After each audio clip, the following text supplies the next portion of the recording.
Born on Sunday, 21st September 1947 in Portland, United States, the young boy grew up to love writing.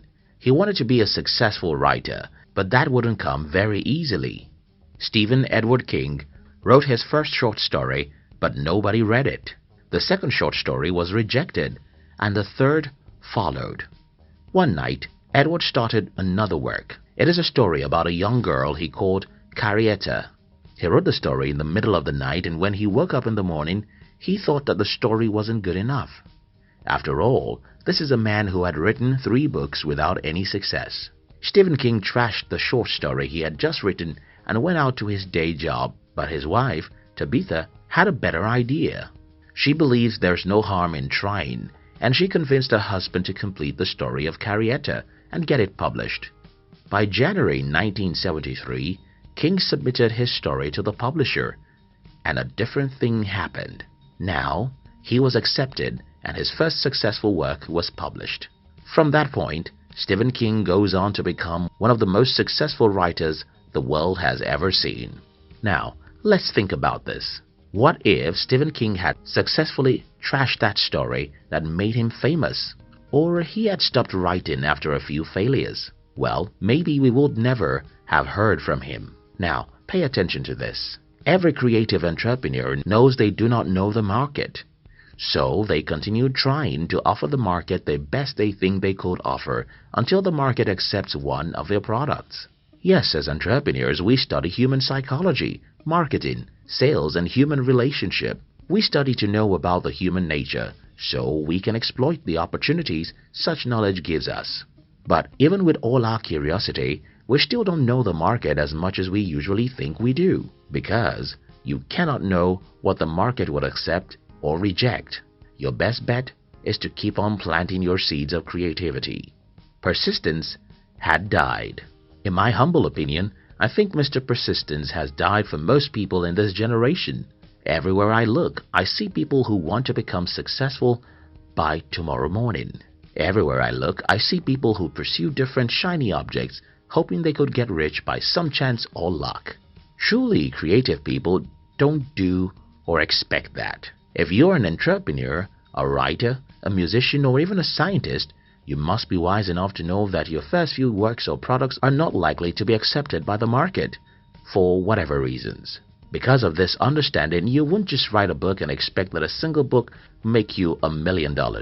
You won't just release a musical album and expect that single album to make you the most famous musician in the world. As an entrepreneur, you won't create a product or two and expect those will make you rich. Don't get me wrong.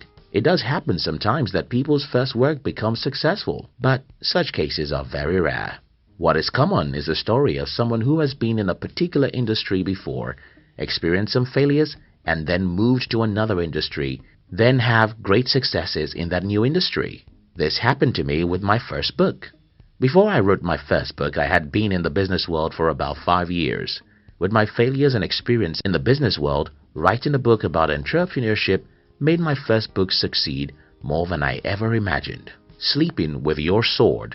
The reason why I made this video is to inspire you as a creative individual to keep your sword always by your side, because you don't know when the enemy may strike. If you're an entrepreneur, you just have to be obsessed with the business world. If you're a writer, you have to write every day of your life. If you're a scientist, you must sleep in the laboratory, and if you're a musician, your room should be a studio. And your duty should be to write songs every day of your life till the world knows that you're there. Sleeping with your sword is the only way you can be ready for the enemy. Being obsessed with your work, your business, or your art is the only way you can see breakthrough for the world to see. If you cannot do what you do every day of your life, if you cannot sleep on it and wake up on it, if you cannot offer your new product, new book, or new art to the market, why do you think you deserve success? But why is it that hard? The problem most people have is that they wonder why it is so hard to be successful as an entrepreneur or as a creative individual. I have some ideas, and I'll share them with you. You see, being creative means that you're walking against the crowd. It simply means you're trying to do what no one has ever done. It simply means that you're trying to be who most people will never be. Expecting this journey to be easy is one of the biggest mistakes you can ever make. I think I'm so lucky because when I started as an entrepreneur, I never expected any significant success in the first decade. Yes, I was young and that was an advantage, but regardless of how old you are, you have to understand that the market doesn't care. One other thing I need you to understand is that most of the creative work simply means that you will be required to do something very new and accepted. To be successful in business, for example, you have to do something new. To be successful as a writer, you have to write something new or form a new perspective.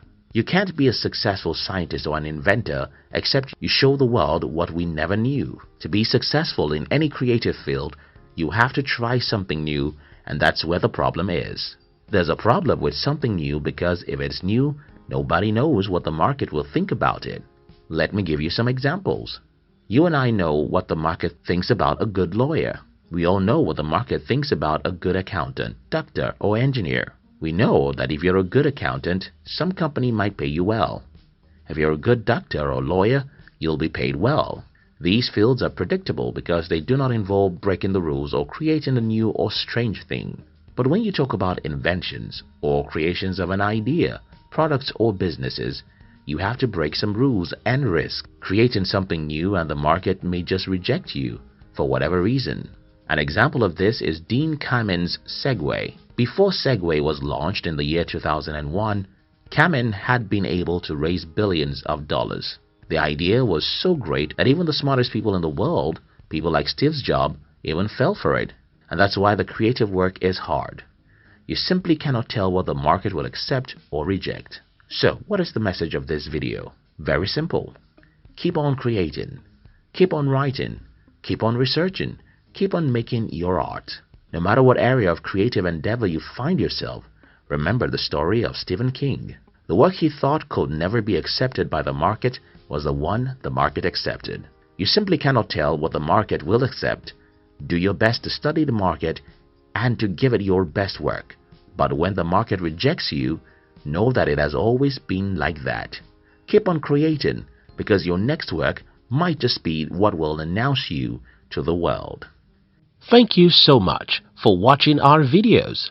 If you like this channel, we're happy to announce to you that our team has launched 3 other interesting channels. One of our new channels is called Hunt TV, where we publish inspirational videos to inspire and encourage you as you go through the harsh journey of life. Our second channel is called Fame TV, where we share with you the interesting and inspiring stories and biographies of the successful people who have achieved greatness with their lives. Our third channel is called Money TV, which is a channel designed to use more dramatic video clips to teach you about money. Look at the description box to join our 3 new channels. We love you.